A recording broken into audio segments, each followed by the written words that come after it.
हजारीबाग समाहरणालय स्थित धरना स्थल पर अनुसूचित जाति अधिकार मोर्चा के सदस्यों के द्वारा एक दिवसीय धरना का आयोजन किया गया। उन्होंने बताया कि हम विभिन्न मुद्दों को लेकर आज एक दिवसीय धरना का आयोजन कर रहे हैं। उन्होंने बताया कि यूपी में हाथरस में हुए दुष्कर्म की वारदात पर हम काफी निंदा करते हैं। साथ ही साथ उन्होंने यह भी बताया कि जिस तरह बालिका को बेरहमी से पीटकर उसकी रीढ़ की एवं गले की हड्डी तोड़ दी गई, 1 सप्ताह तक वह हॉस्पिटल में जिंदगी और मौत की जंग से जूझ रही थी।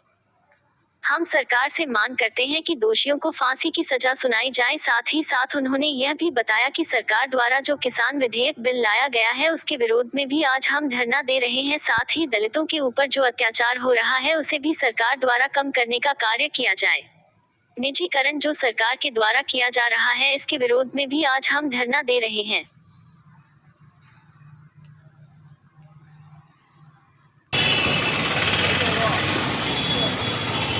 आप बड़ा विस्तार से योगी और मोदी के विषय में अपनी और रणनीति के विषय में कहा। आपको संगठन की ओर से धन्यवाद। अब मैं कार्यक्रम को आगे बढ़ाते हुए हमारे बीच है आकाश रवि जी। बोलिए सर, बोलिए। आज झारखंड राज्य अनुसूचित जाति अधिकार मोर्चा के बैनर से हम लोग हजारीबाग, झारखंड के हजारीबाग समाहरणालय के समक्ष एक दिवसीय धरना दे रहे हैं।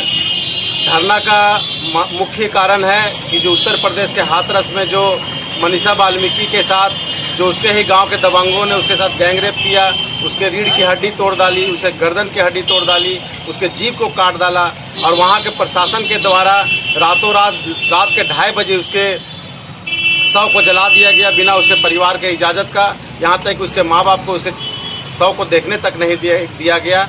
इसके विरोध में हम लोग धरना पर बैठे हुए हैं। और दूसरा है कि जो पूरे देश में जो सरकारी उपक्रमों को जो हमारे पूर्वजों ने कितनी मेहनत से खड़ा किया है, उसको जो निजीकरण किया जा रहा है, उसके खिलाफ भी आज का धरना है। और तीसरा हमारी मांग है कि जो किसान विधेयक बिल जो लाया गया है, किसानों के साथ जो छल किया जा रहा है, उसके लिए हम लोग आज धरना में बैठे हुए हैं। और धरना के माध्यम से हम लोग माननीय प्रधानमंत्री और माननीय राष्ट्रपति महोदय से मांग करते हैं कि मनीषा वाल्मीकि के दोषियों को जल्द से जल्द फांसी दिया जाए और जितने भी पुलिस पदाधिकारी या राजनेता इसमें लगे हुए हैं सबूत को मिटाने में, उन पर भी जांच करके उन पर कार्रवाई किया जाए। परिचय आपका? प्रकाश कुमार पासवान, प्रदेश अध्यक्ष, झारखंड राज्य अनुसूचित जाति अधिकार मोर्चा।